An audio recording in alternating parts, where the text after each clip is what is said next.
It's getting dark here at Zuccotti Park at Liberty Plaza. Thousands of people are here. There's going to be a general assembly in a few minutes.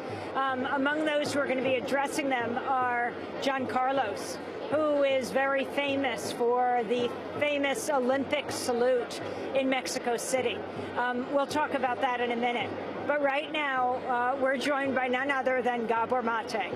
Gabor Maté, who is known to Democracy Now! Listeners and viewers for his many books, among them In the Realm of Hungry Ghosts, Close Encounters with Addiction, Scattered, about attention deficit disorder and what you can do about it, looking at the mind-body connection, a book called When the Body Says No. And so I guess the question here today, Dr. Gabor Maté, you've come from Vancouver, from Canada.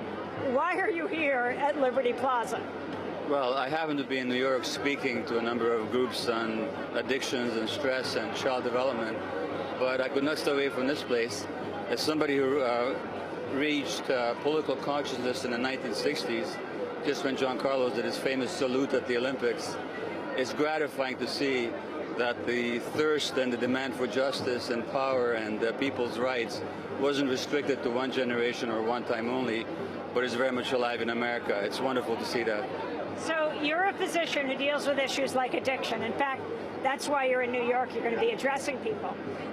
But what does that have to do with Occupy Wall Street? Why else is it so exhilarating for you today? Well, you know, among the many inequities in a society are the ones that this protest has brought to light, the inequitable distribution of wealth and power.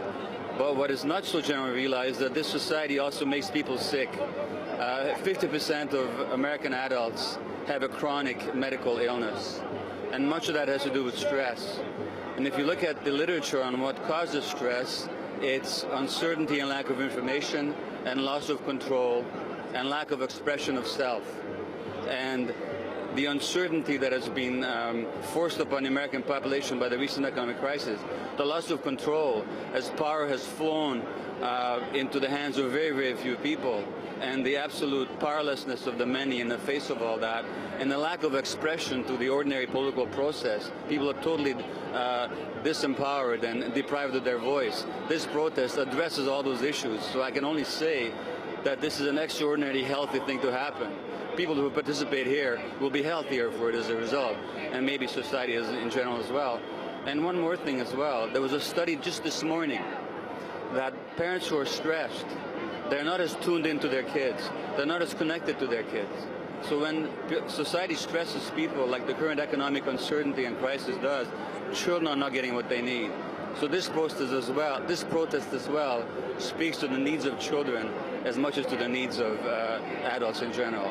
So that's why I'm so gratified to see all this. Is Canada paying attention?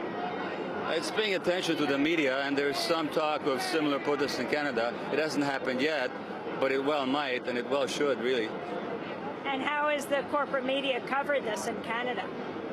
Well, in the beginning, it was like up here. It was ignored. But now they begin to pay attention to it. To tell you the truth, I don't pay so much attention to the Canadian media these days, so I can't really comment on how they're covering it. But